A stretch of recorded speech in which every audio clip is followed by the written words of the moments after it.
एक बुजुर्ग व्यक्ति अपनी पत्नी के इलाज के लिए सरकारी हॉस्पिटल की लाइन में लगा हुआ था, लेकिन तभी वह देखता है कि यहाँ पर डॉक्टर साहब को दिखाने के लिए कुछ लोग डायरेक्ट आते हैं और नाम बताकर अंदर घुस जाते हैं और डॉक्टर साहब उन्हें देखकर भेज देते हैं। जिस लाइन में वो लगा हुआ है वो काफी देर से इंच भर भी नहीं चली है और इस बात को देखकर बुजुर्ग व्यक्ति को गुस्सा आ जाता है और वह डॉक्टर साहब से पूछने के लिए उसके केबिन की तरफ बढ़ने लगता है। वहां पर जाकर जैसे ही वो डॉक्टर साहब से इस बारे में आवाज उठाता है तो उसके बाद जो डॉक्टर साहब होता है वह उससे उल्टी सीधी बात करने लगता है और जब बुजुर्ग व्यक्ति उससे तमीज से बात करने के लिए कहता है तो डॉक्टर उल्टा ही बुजुर्ग व्यक्ति पर भड़क जाता है और उसे गरेबान से पकड़कर घसीटते हुए हॉस्पिटल से बाहर करने लगता है। लेकिन अगले ही दिन उस हॉस्पिटल में कुछ ऐसा होता है जिस बात को वहां के लोग चाहकर भी नहीं भूल पाए हैं। कौन था वह बुजुर्ग व्यक्ति और क्या हुआ था इससे अगले दिन, पूरी सच्चाई के बारे में जानने के लिए वीडियो को अंत तक जरूर देखें।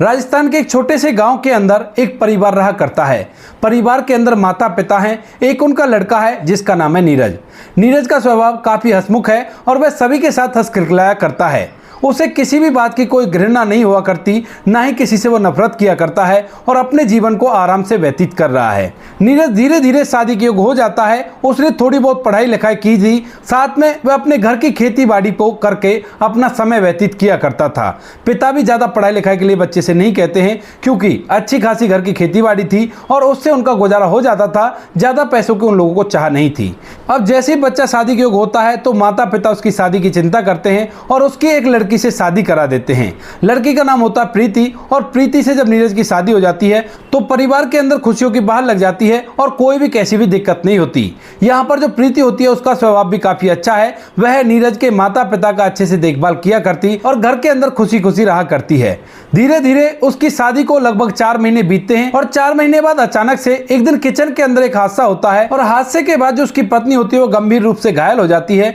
नीरज उसे लेकर इधर उधर हॉस्पिटल में भी भागता है, लेकिन वो उसको बचाने में कामयाब नहीं हो पाता और वह इस दुनिया को छोड़कर जा चुकी थी। अब जैसे उसकी पत्नी की मौत हो गई थी तो जो उसके ससुराल वाले होते हैं वह तो ठीक ठाक थे, लेकिन लड़की का जो मामा था वह काफी ज्यादा बेकार व्यक्ति था और शादी के अंदर ही जब नीरज की प्रीति से शादी हुई थी तो उसी टाइम पर नीरज की और उसकी कहासुनी हो गई थी और जैसे ही अब उसकी भांजी की मौत हुई है तो उसके बाद उसे मौका मिल गया है और इसी वजह से वह नीरज और उसके परिवार वालों पर इस बात का केस डाल देता है और कहने लगता है कि इन लोगों ने जबरदस्ती मेरी भांजी को मारा है और ये लोग दहेज मांगा करते थे। इस बात को सुनकर नीरज उसे समझाने लगता है, कहता है कि मामा जी ऐसी कोई बात नहीं है, दरअसल ये हादसा हो गया था और इसी वजह से ये सब कुछ हो गया है। लेकिन मामा उसकी एक नहीं सुनता है और यहाँ पर जो नीरज के ससुराल वाले होते हैं वह भी प्रीति के मामा को समझाने की कोशिश करते हैं, लेकिन वह उनकी भी नहीं सुनता है और उनके ऊपर केस कर देता है। अब जैसे केस होता है तो उसके बाद नीरज अपनी सफाई में लाखों दलीलें पेश करता है, लेकिन उसकी एक नहीं सुनी जाती है और उनको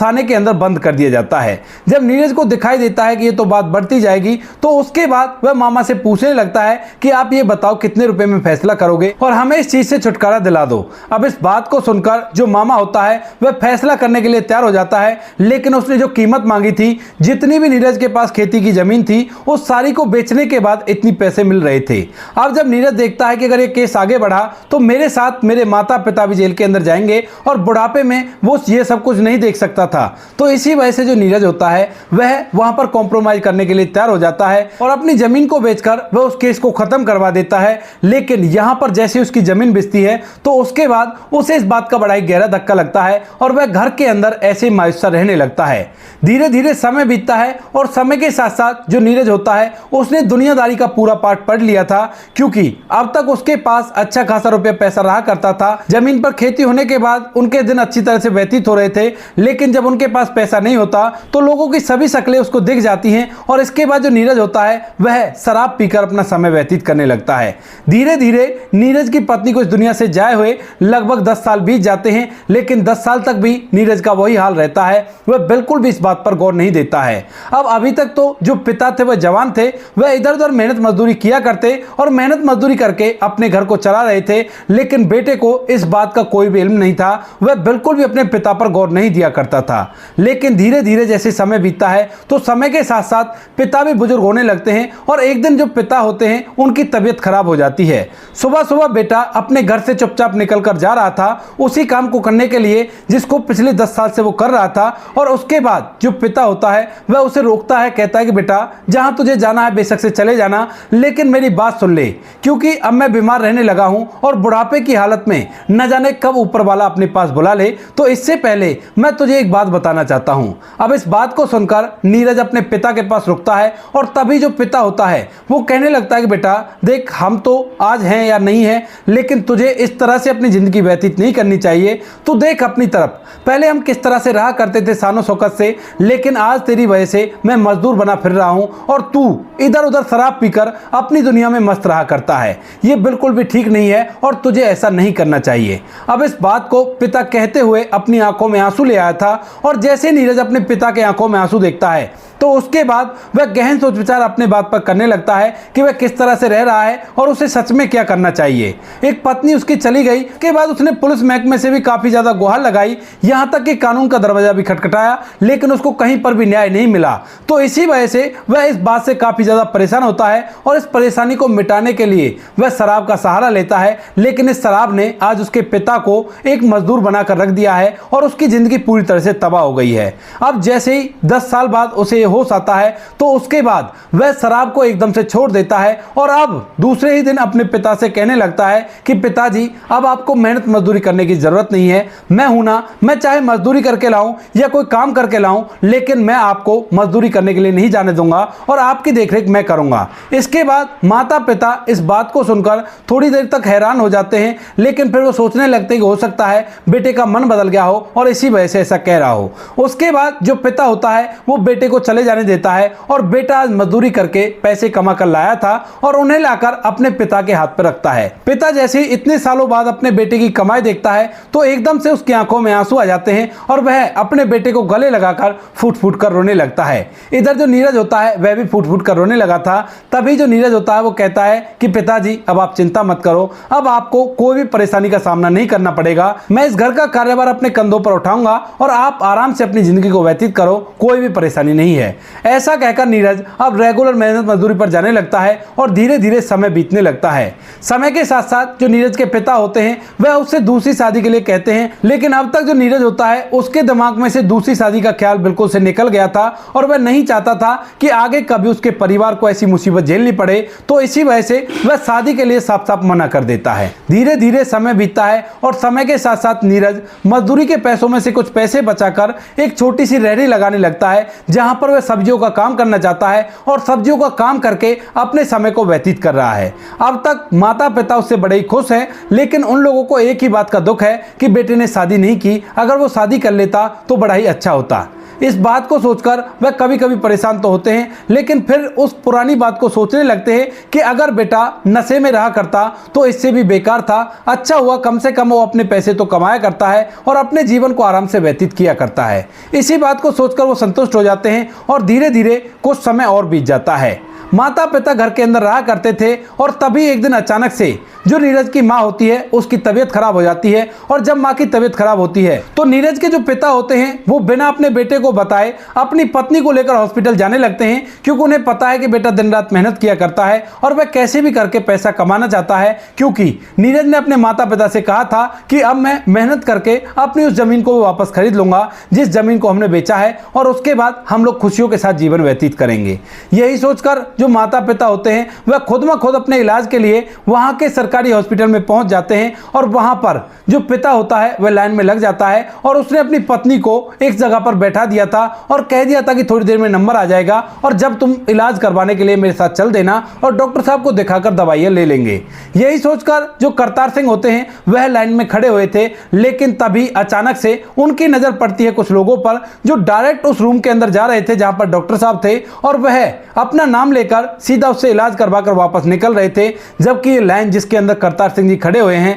वो बिल्कुल भी आगे नहीं बढ़ रही है। अब स्टार्टिंग में तो करतार सिंह जी इस बात को छोड़ते हैं, सोचने लगते हैं कि हो सकता है कुछ टाइप का आदमी होगा और इसी वजह से डायरेक्ट जाकर दिखा रहा है। लेकिन उसके बावजूद भी लगभग 4 से 5 लोग ऐसे ही आते हैं और उनको देखने के बाद लाइन में जो आगे लोग लगे हुए थे वो कहने लगते हैं कि यहां पर तो ऐसे चलता है, देखो ना वो लोग कैसे जा रहे हैं और हम लोगों की तो कोई पूछ ही नहीं है, जबकि हम इतनी देर से लाइन में लगे हुए हैं। जानकारी है तो सब कुछ है, वरना कुछ भी नहीं है। अब यह बात सुनकर करतार सिंह जी को थोड़ा सा गुस्सा आ जाता है और इसके बाद वह डॉक्टर से इस बारे में पूछने के लिए लाइन को छोड़कर आगे की तरफ जाते हैं। अपने पीछे वाले व्यक्ति से कह गए थे कि भाई तू यहां पर ध्यान रखना, ये मेरा नंबर है और मैं डॉक्टर से पूछ कर आता हूं कि ये क्या चल रहा है, जब हम लोग लाइन में लगे हुए हैं तो इनको भी लाइन में लगना चाहिए। ऐसा कहकर जो करतार सिंह होते हैं वह बुजुर्ग आदमी सीधा डॉक्टर साहब के कैबिन में जाते हैं और वहां पर जाकर जो एक गेट पर व्यक्ति नंबर लगाने वाला बैठा होता है उससे कहने लगते हैं कि भाई साहब ये तो कोई अच्छी बात नहीं है, आप इन लोगों को अंदर घुसा रहे हो और हम इतनी देर से लाइन में लगे हुए हैं, ऐसा नहीं चलेगा। लेकिन तभी ये बात डॉक्टर साहब को सुन जाती है और डॉक्टर साहब अंदर से ही धमकाते हुए उससे कहने लगते हैं कि कौन है तू जो इतनी तहकीकात कर रहा है, जैसा हमारा मन करेगा हम वैसे मरीजों को देखेंगे, तुम कौन सा हमें तनख्वाह दे रहे हो। अब यह बात जो नीरज के पिता करतार सिंह होते हैं उन्हें बड़ी बुरी लग जाती है और वो कहने लगते हैं कि क्यों, हम तुम्हें तनख्वाह क्यों नहीं दे रहे, किसी भी चीज को खरीदते वक्त हम ढेर सारा टैक्स देते हैं और उसी टैक्स से तुम्हें तनख्वाह मिला करती है, तुम पब्लिक के नौकर हो तो उसी तरह से पेश आओ। ये कोई तरीका नहीं है कि तुम अपने जानकारों को बीच में घुसा रहे हो और हम लोग लाइन में लगे लगे काफी देर से परेशान हैं। बीमार तो हमारे अपने भी हैं, लेकिन हमने तो ये नहीं कहा कि हमें डायरेक्ट ले लो, हमें पहले ले लो। अब इसके बाद जो डॉक्टर होता है उसे थोड़ा सा गुस्सा आ जाता है और वह खड़ा होकर एकदम से बाहर आकर उस बुजुर्ग व्यक्ति से बहसा बहसी करने लगता है। जब वह उस बुजुर्ग व्यक्ति से बहसा बहसी कर रहा था तो लाइन में खड़े हुए कुछ लोग तो उस बुजुर्ग की साइड थे और कुछ लोग उस डॉक्टर की साइड थे, उसकी चापलूसी कर रहे थे ताकि वह उनकी देखभाल कर ले और उन लोगों को कोई परेशानी ना हो। लेकिन तभी जो करतार सिंह जी होते हैं वह उसे बुरी तरह से धमकाने लगते हैं और जलील करने लगते हैं। साथ में कुछ लोग और करतार सिंह जी का साथ देने लगते हैं, लेकिन तभी जो डॉक्टर होता है वह बदतमीजी की सभी सीमाओं का पास कर देता है और इसके बाद करतार सिंह जी को, बुजुर्ग व्यक्ति को एक जोरदार चांटा लगा देता है। इसके बाद करतार सिंह जी इस चांटे को खाकर एकदम से उल्टा उन पर हाथ उठाने लगते हैं, लेकिन तभी जो वह डॉक्टर होता है वह उन्हें गिरबान से पकड़ता है और पकड़ने के बाद घसीटते हुए हॉस्पिटल के बाहर जाकर छोड़ देता है और कह देता है कि जाओ, अब यहां से चले जाओ और मैं तुम्हारा इलाज बिल्कुल भी नहीं करूंगा। ऐसा कहकर उसने उनको बाहर निकाल दिया था और यहां पर जो करतार सिंह जी की पत्नी होती है यानी कि नीरज की मां, वह भी उनके पीछे पीछे आ रही थी और इसके बाद वह अपने पति को लेकर वापस चलने लगती है। पति को इस बात का बुरा तो बहुत लगता है, लेकिन वो किसी भी तरह का बखेड़ा नहीं करना चाहता था और उसने पुलिस प्रशासन की सारी बातें पहले ही देख ली थी जब उसके बेटे को केस में फंसाया गया था और उस टाइम वो सब जगह घूमकर देख लिया था, लेकिन वहां पर उसकी कहीं भी नहीं चली थी क्योंकि हर जगह का काम काफी ज्यादा ढीला होता है। इसी वजह से जो करतार सिंह जी होते हैं वह चुपचाप मायूस होकर वहां से वापस लौट जाते हैं। लेकिन ये पूरा के पूरा घटनाक्रम एक व्यक्ति ने देख लिया था जो कि करतार सिंह के गांव का ही था और जैसे वो गांव में वापस लौटता है तो उसके बाद चारों तरफ इस बात का ढंढोरा पीट देता है कि करतार सिंह जी को तो डॉक्टर ने थप्पड़ मारा था और वह मायूस होकर चुपचाप वहां से वापस लौट आए, जबकि उनकी कोई गलती भी नहीं थी। इसके बाद जैसे ही शाम को नीरज अपने घर लौटता है तो यह खबर नीरज तक भी पहुंच जाती है और नीरज जैसे इस बात को सुनता है तो एकदम से उसके तन बदन में आग लग जाती है और वह अपने पिता से इस बारे में पूछने लगता है। तो जो पिता होता है वो पहले तो इस बात को झुटलाने की कोशिश करता है, कहता है कि बेटा ऐसा कुछ भी नहीं था, बस वैसे ही थोड़ी बहुत कहासुनी हो गई थी, उसने थप्पड़ मुझे नहीं मारा। लेकिन वहीं पर जो नीरज की माँ होती है उसकी आंखों में आंसू आ जाते हैं क्योंकि वो दृश्य उसने अपनी आंखों से देखा था। बुढ़ापे के कारण वह कुछ कर तो नहीं पाई थी लेकिन अपनी सी कोशिश उसने की थी। अब जैसे ही माँ की आंखों में वो आंसू देखता है तो उसके बाद चिल्लाते हुए अपने पिता से कहने लगता है कि पिताजी आप मुझे सच सच बताओ कि हुआ क्या था और क्या क्या आपके साथ घटा है। इसके बाद जो पिता होते हैं वह भी अपनी आंखों में आंसू ले आते हैं और भीगी आंखों से अपने बेटे को पूरी के पूरे वाक्य को बता देते हैं। कहते हैं कि बेटा इस तरह से हुआ था लेकिन तुझे उसे कुछ भी नहीं करना है, हम लोग गरीब है ना, हमारा चलेगा क्या और क्या कर सकते हैं हम लोग आखिर। अब इस बात को सुनकर जो नीरज होता है वह भी सोच विचार में पड़ जाता है क्योंकि वह फिलहाल रेडी लगाया करता है और उसके पिता की पूरे गांव में बेइज्जती हो गई है और ऐसा वह बिल्कुल भी नहीं चाहता है। इस बात को सोचकर पूरी रात भर वह इसी सोच विचार में पड़ा रहता है और धीरे धीरे सुबह हो जाती है। लेकिन सुबह तक नीरज एक फैसला कर चुका था और उसके बाद जो नीरज होता है गांव के अंदर से उस व्यक्ति को ढूंढता है जो पहले दिन वहां पर था और उसे अपने साथ लेकर उसी हॉस्पिटल में पहुंच जाता है और वहां से उसे पूछता है कि कौन सा डॉक्टर था। अब इसके बाद वह व्यक्ति उसे मना भी करता है, लेकिन वह साफ साफ बोल देता है कि देख, या तो तू बता दे वरना देख लेना, मेरे से बुरा कोई नहीं होगा। नीरज को बहुत ज्यादा गुस्सा था और उसी हॉस्पिटल में उसी डॉक्टर के केबिन के बाहर वो पहुंच जाता है। अब इसके बाद जो नीरज होता है वह डॉक्टर साहब को आवाज लगाता है, लेकिन डॉक्टर साहब उसकी एक नहीं सुनता है। तो इसी वजह से जो नीरज होता है डॉक्टर के केबिन में अंदर चला जाता है और वहां से पहले तो डॉक्टर साहब को अंदर जाकर पूछने लगता है कि डॉक्टर साहब, कल एक बुजुर्ग व्यक्ति यहां पर आए थे और उनसे आपने क्या कहा था। अब इस बात को सुनकर जो डॉक्टर होता है वह नीरज की तरफ ऊपर नीचे देखता है और देखने के बाद कहने लगता है कि क्यों, तू उसका हिमायती है क्या कर लेगा तू मेरा। तो इसके बाद जो नीरज होता है एक जोरदार चांटा डॉक्टर को मार देता है और जैसे ही डॉक्टर साहब उस चांटे से संभलते हैं तो दोबारा से एक और जोरदार चांटा डॉक्टर साहब को मार देता है केबिन के अंदर ही। अब वहां पर जो व्यक्ति बैठा हुआ था नंबर लगाने के लिए, जिसके सामने सारी बातें हुई थी, वह एकदम वहां से भाग जाता है और इसके बाद जो नीरज होता है उसी तरह से जिस तरह से बताया गया था कि डॉक्टर ने गिरबान पकड़कर पिताजी को हॉस्पिटल से बाहर फेंक दिया था, वैसे ही डॉक्टर को घसीटते हुए उस हॉस्पिटल से बाहर लाता है और बाहर लाने के बाद दरवाजे पर खड़ा करके कहता है कि देखो, ये तो बस ट्रेलर था। अगर तुमने इससे आगे कोर्ट केस करने की धमकी दी या फिर कहीं भी पुलिस वाले हमारे घर तक आए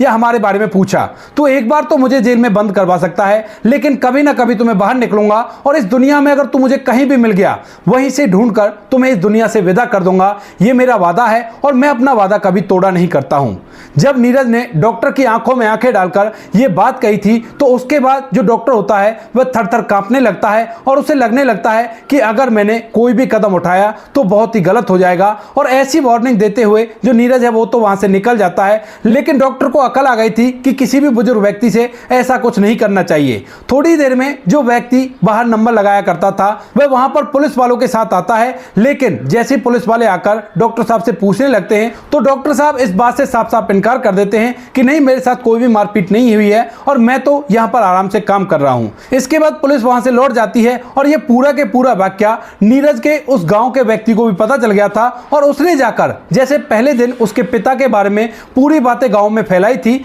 ये बात भी गांव में फैला देता है और सभी लोगों को बेटे के बारे में पता चल जाता है और लोग कहने लगते हैं कि भले ही गरीब सही लेकिन पिता का सम्मान ऐसे किया करते हैं। उसने नहीं सोचा कि डॉक्टर उसे जेल में बंद करवा देगा, उसने नहीं सोचा कि उसका आगे क्या हाल हो सकता है, लेकिन उसने सोचा तो केवल एक ही बात सोची कि उसके पिता का अपमान हुआ है और उसका बदला उसे लेना है। इसके बाद जो गांव वाले होते हैं वो सोचने लगते हैं कि अब पुलिस आएगी और पुलिस आकर नीरज को पकड़ेगी और उस टाइम पर हम उसका समर्थन करेंगे, लेकिन ना तो कोई पुलिस आती है और ना ही उनको समर्थन करने की जरूरत होती है। इसी वजह से जो नीरज होता है वो पूरे गांव में विख्यात हो जाता है कि पिता के बदला तो ऐसे लिया जाता है। ये बात जब पिता को पता चलती है तो पिता भी अपने बेटे पर गर्व महसूस करता है और इसके बाद वो लोग खुशियों के साथ समय व्यतीत कर रहे हैं। धीरे धीरे समय के साथ साथ जो नीरज होता है अपनी पुश्तैनी जमीन को भी दोबारा से खरीद लेता है। उसने काफी ज्यादा मेहनत की थी और इस हॉस्पिटल की घटना के बाद वह अपने पिता के कहे अनुसार एक लड़की से शादी भी कर लेता है, जो कि वैसे तो तलाकशुदा थी लेकिन वो उसके घर को चमन बना देती है।